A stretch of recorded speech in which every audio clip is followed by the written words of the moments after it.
Hola chicos, bienvenidos entonces a su primera clase del tercer corte. Vamos a terminar la última etapa del periodo quirúrgico y es la etapa del postoperatorio.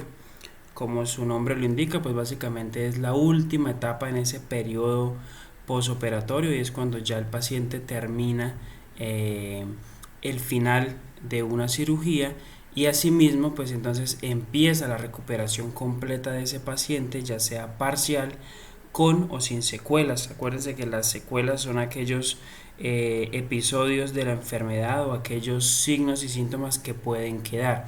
Entonces hay dos maneras en las que el paciente pueda salir de esa cirugía. Uno, sin secuelas, y es cuando el paciente se recupera totalmente. Y dos, con secuelas, que es cuando el paciente empieza a generar un sinnúmero de signos y síntomas luego de esa cirugía.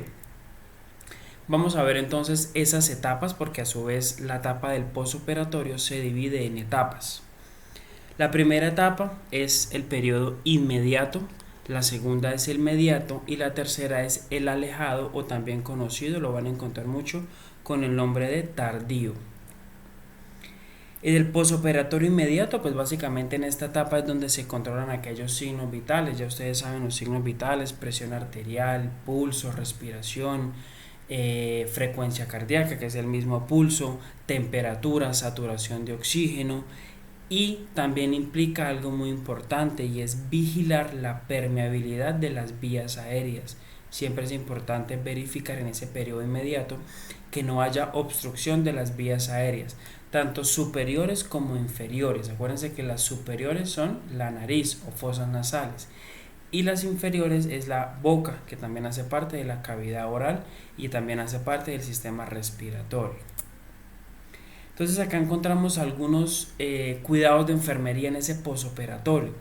Importantísimo el control de los signos vitales, ya los habíamos visto. Segundo, vigilancia de la posición del paciente. La posición del paciente siempre tiene que ser una posición cómoda, una posición que el paciente pueda generar comodidad. Tercero, vigilar signos de alerta a nivel cardiovascular. Entonces, cuando hablamos de cardiovascular, estamos hablando de posibles signos de alerta en cuanto a qué, en cuanto a que disminuya la frecuencia cardíaca o aumente la frecuencia cardíaca. El respiratorio, ya ustedes saben, alteraciones en la frecuencia respiratoria, que haya una bradipnea o que al contrario haya una taquipnea, o que el paciente presente el color cianótico, que es ese color azuloso o morado que se encuentra en toda la zona de las mucosas o en la piel y me indica que el paciente pues está de alguna manera respirando mal. Neurológico, entonces neurológico recordemos que es cuando el paciente luego de una cirugía, si nos atrasamos un poquito, pues estamos viendo la definición de anestesia, ¿sí? Miren que toda la definición de anestesia pues se va desembocando poco a poco. Entonces la definición de anestesia me dice que es aquella pérdida total o parcial de la sensibilidad con o sin pérdida de conocimiento. Entonces podemos encontrar en esta parte neurológica que el paciente va a presentar alteraciones neurológicas, el paciente no va a saber dónde está, usted le pregunta dónde se encuentra o en qué sitio se encuentra y el paciente no va a saber dónde está realmente. Y alteraciones gastrointestinales básicas, encontramos una de las más importantes, la diarrea. El paciente puede presentar una diarrea o al contrario puede presentar un estreñimiento que el paciente pues básicamente genera otro tipo de alteraciones gastrointestinales. Entonces esos son los ejemplos básicamente claritos como para que los vayan entendiendo cuando me hablan de esos tipos de alteraciones o signos de alerta. Y encontramos uno muy importante y es el control del dolor. Acuérdense que nosotros nunca vamos a decir, las personas comúnmente o las que no conocen pues de todo este tema, va a decir que me quitaron el dolor o se quitó el dolor. Acuérdense que el dolor nunca se quita, el dolor se controla, se disminuye o aumenta el dolor. Pero decir que quitar el dolor, pues decimos que no existe, en realidad siempre es un control del dolor. Entonces hablamos del control del dolor. ¿Cuáles son esos signos y síntomas que el paciente debe darse cuenta? Esos son los signos y síntomas que la persona debe darse cuenta para ver si existe o no un dolor. Primero, el pulso rápido, es decir, una taquicardia.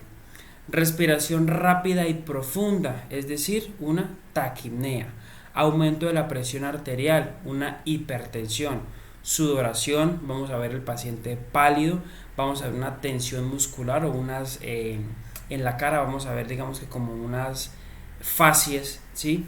En cuanto a la cara y el cuerpo, náuseas y vómitos si el dolor es intenso, porque puede provocar tanto dolor, el dolor puede ser como tan penetrante que de alguna manera pues se pueden presentar náuseas y vómitos o la famosa emesis. Otros, postura rígida, inquietud, llanto, gemidos, desesperación, porque el dolor pues creo que todos hemos vivido esa experiencia y sabemos a qué podemos llegar. Esos son los famosos signos y síntomas que se pueden ver en el dolor. ¿Cómo podemos hacer? Entonces, básico, primero, simple, la analgesia. Ya ustedes saben que los medicamentos utilizados para el dolor van a ser los analgésicos. ¿Cómo se puede hacer? Primero de forma programada, es decir, que el médico diga dipirona 2 miligramos cada 4 horas. Eso es la forma programada. Y según necesidad es cuando el médico le dice a usted como auxiliar, le dice cada vez que el paciente tenga dolor, usted le administra. Pero ojo, aquí caemos en algo y es el famoso efecto placebo. Acuérdense que el efecto placebo es cuando el paciente cree que tiene el dolor, pero en realidad no lo tiene. Y es cuando el paciente empieza a generar que le pongan medicamento y le pongan medicamento. Y en realidad pues ustedes saben que no se puede hacer pues una sobredosis.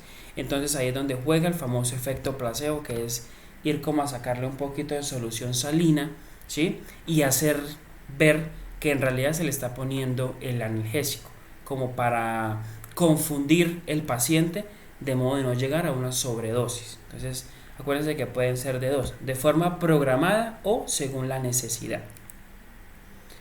Control de los signos vitales. Entonces, siempre se van a controlar durante la primera hora cada 15 minutos, luego cada hora y cuando se establezcan las constantes cada 2 horas.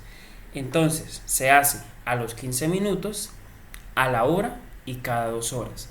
¿Qué vamos a controlar? Primero, EKG, que es el famoso electrocardiograma. Vamos a controlar la presión arterial, vamos a controlar la frecuencia cardíaca, vamos a controlar la saturación de oxígeno, vamos a controlar las respiraciones y vamos a controlar la temperatura y la diuresis. ¿Qué es la diuresis? Es la cantidad de orina. Entonces aquí podemos controlar o ver algunas alteraciones de la orina. Entonces recordemos un poquito. Encontramos la hematuria, que es la coloración o la presentación de sangre en la orina, la coluria, que es presentación de pigmentos biliares, la proteinuria, que es presencia de proteína en la orina, la glucosuria, que es la presencia de pigmentos de glucosa o de azúcar en la orina. Sobre todo tienen que tener en cuenta que si después de una cirugía es un paciente diabético, muy seguramente la concentración de orina va a ser grande, entonces ahí podemos encontrar harta glucosuria. Posición del paciente. Entonces, primero, vigilar la posición del paciente. Segundo, es cuáles podemos utilizar: decúbito supino, ya ustedes saben cuál es, que es el paciente boca arriba.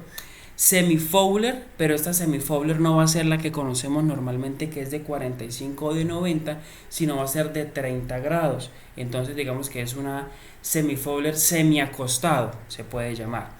Y decúbito lateral, que puede ser izquierdo o derecho. Puede haber o no puede haber una indicación determinada luego del procedimiento quirúrgico, es decir, el médico puede después, cuando ya se acaba la cirugía, puede decir, bueno, este paciente me lo ponen en esta posición, ¿sí? Si el médico les dice, ok, llegamos a la indicación médica, pero si el médico no lo dice, pues seguramente lo ponemos a nuestra posición o a la posición que en realidad pues se pueda. ¿Qué es lo importante? Dos cosas: que en esa posición, si primero es competencia de enfermería, es decir, el enfermero o el auxiliar de enfermería es el que decide en qué posición, pero para escoger la posición debemos tener en cuenta dos cositas. Primero, que las vías aéreas estén libres y que el paciente se encuentre cómodo. Antes de yo elegir la posición de ese paciente, yo debo tener en cuenta dos cosas. Primero, que la vía aérea esté libre. Y segundo, que ese paciente pues también esté cómodo, ¿sí? Porque eso va a ser parte de la recuperación de ese paciente. Valoración neurológica, entonces estar pendiente que si el paciente está despierto es porque tiene los ojos abiertos, porque tiene buena respuesta verbal y orientado, es decir, que aquí haremos el famoso escala de Glasgow. Acuérdense que la escala de Glasgow me evalúa a mí tres respuestas: respuesta ocular, que es cuando el paciente abre los ojos; respuesta motora, cuando el paciente se mueve; y respuesta verbal, cuando el paciente le habla. Entonces, el simple hecho de usted llegar a donde ese paciente y decirle: señor, ¿cómo se siente después de la cirugía?, y que el paciente lo mire, le mueva la boca y le diga que se encuentra bien, ya el paciente me está diciendo que está despierto, ¿cierto? Que tiene un Glasgow de 15-15. Somnoliento, el paciente que usted lo llama y él le responde al rato, o el paciente que le mueve la cabeza pero no le dice a usted la situación, es porque el paciente todavía está somnoliento y hay que esperar que ese paciente vaya mejorando como tal. Entonces resulta que según el nivel de complejidad, este paciente tiene dos opciones. Uno, el paciente se va para hospitalización si lo requiere. Dos, si el paciente se va para la casa, porque en realidad pues existe la posibilidad de que el paciente se vaya para la casa. Y tres, y es la que menos queremos, y es cuando la cirugía se complica tanto o fue una cirugía tan exhaustiva y tan crítica que el paciente requiere pues básicamente de irse a una unidad de cuidados intensivos. Algo muy importante, chicos, que no podemos olvidar es: primero, las barandas de la cama deben ir arriba. Acuérdense que el paciente sale de una anestesia y él no tiene control de los movimientos, entonces se nos puede ir a caer. Y segundo, algo muy importante que les dice la diapositiva: en ningún caso la enfermera o el enfermero debe dejar al paciente solo. Pase lo que pase, usted no puede dejar al paciente solo. Si a usted le asignan 3 pacientes, esos son los pacientes que usted tiene que estar pendiente, ¿sí? ¿Por qué? Porque acuérdense que el paciente se levanta desorientado, quiere levantarse, quiere bajarse de la cama, de la camilla, y pues eso trae grandes condiciones.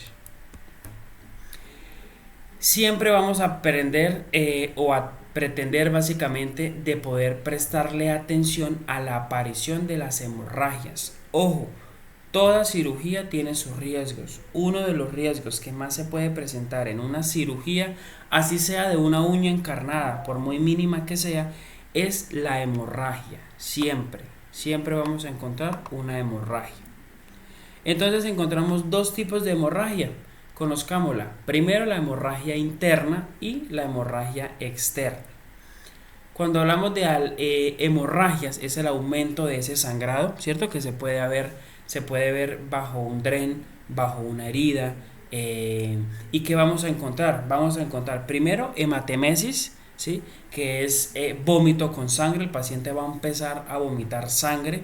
Segundo, vamos a ver una enterorragia, y la enterorragia es cuando el paciente empieza a generar salida de sangre por toda la cavidad nasal.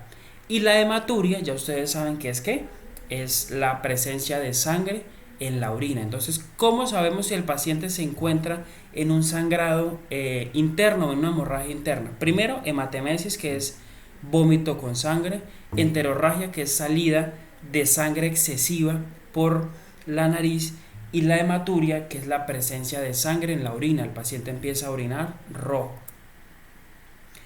¿Qué hacemos entonces? Primero, la atención del control de los desequilibrios hidroelectrolíticos, es decir, vamos a verificar la diuresis, qué tanto orina ese paciente, si hay aparición de febrícula, es decir, o fiebre, o al contrario, hipertermia.